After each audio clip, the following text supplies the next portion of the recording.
আজ আমি আপনাদের সাথে এই মজাদার মসমসে নাস্তার রেসিপিটা শেয়ার করব। এটাকে আবার কেউ পরোটা ভাবিয়েন না। তো হ্যালো এভরিওয়ান, আসসালামু আলাইকুম। আশা করি সবাই ভালো আছেন। আলহামদুলিল্লাহ আমিও ভালো আছি। তো আমি এখানে নাস্তাটা বানানোর জন্য প্রথমে এই যে আটা নিয়ে নিলাম। তো এই নাস্তাটা বানানোর জন্য তেমন কিছুর প্রয়োজন নেই, ঘরে যা আছে তা দিয়েই হবে। অনেক সময় আমাদের ঘরে আর কি কোনো প্রকার নাস্তা বানানোর মতো বুদ্ধি থাকে না, তখন আপনারা এই নাস্তাটা বানাতে পারেন। তো আমি এখানে আটাটা নিয়ে তারপরে এখানে আমি চিনি দিয়ে দিলাম 1 চামচ পরিমাণ। তো আপনারা আপনাদের স্বাদ মতন চিনি লবণ দিবেন। তারপর একটু দিয়ে দিলাম লবণ দিয়ে এখন আমি সুন্দর করে আটাটাকে গুলিয়ে নেব। আর তারপর আটাটা সুন্দর করে পাতলা একদম হলে একদম পাতলা করে আমি গুলিয়ে নিলাম। এখন হচ্ছে আমি এখন ভেজে নেব এগুলো। তারপর একটা কড়াই বসিয়ে দিলাম, তারপর হালকা করে একটু তেল দিয়ে দিয়েছি। তারপর আমি এই যে দেখেন এখানে আটাগুলো ঢেলে দিলাম। তারপরে ঢেলে দিয়ে এই যে আস্তে আস্তে করে চামচের পিছন দিয়ে এই যে ছড়িয়ে দিলাম সবগুলো। এভাবে ছড়িয়ে দিয়ে কিছুক্ষণ পর যখন শক্ত হয়ে আসবে তখন আমি এপাশ থেকে ওপাশ করে দেব। এই যে এপাশ থেকে ওপাশ করে দেবো, আর খুব সাবধানে এটা এপাশ থেকে ওপাশ করতে হবে, নাহলে ভেঙে যাবে।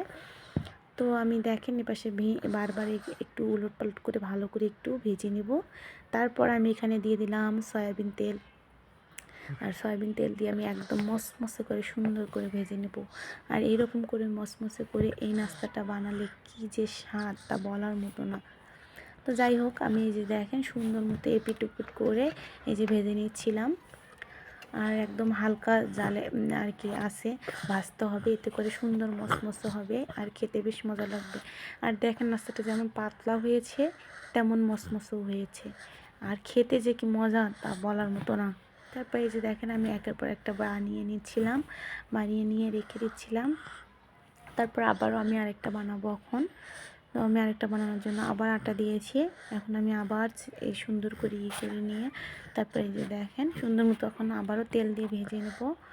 তো আমি এভাবেই কিছুক্ষণ পর পর এই যে একটা একটা করে দিয়ে সবগুলো সুন্দর মতো তেল দিয়ে এই যে মচমচে করে ভেজে নেব। তারপর দেখতে পাচ্ছেন আমার এই দেখেন ভাজা হয়ে গেছে এটাও। তারপর এখন এটাও আমি নামিয়ে নেব। আর এটা নামিয়ে নিয়ে তারপর আমি এখন নিয়ে যাব। আর আগেও বানিয়েছিলাম যেহেতু, সেগুলো আমার বাচ্চা এবং হাজব্যান্ড খেয়েছে, তো আবারও বানালাম বেশি করে আর কি বানিয়েছি। তো এগুলো হচ্ছে তারপর এখন আমরা খাবো। এই যে দেখেন আমি বারান্দায় নিয়ে এসেছি, রোদে বসে খাবো।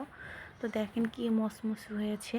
আর বিকেলবেলা আমার বারান্দায় একটু একটু রোদ আসে, আর এই রোদে বসে থাকতে বেশ ভালো লাগে। তো আমি এখানে বসে এই যে দেখেন এই যে খাচ্ছিলাম আর আপনাদেরকে দেখাচ্ছিলাম। দেখেন কত সুন্দর মসমসে আর কত পাতলা আর এত পরিমাণ মজা। যদি আপনারা একবার বাসায় ট্রাই না করেন তাহলে বুঝতেই পারবেন না। তো এই পর্যন্ত আজকের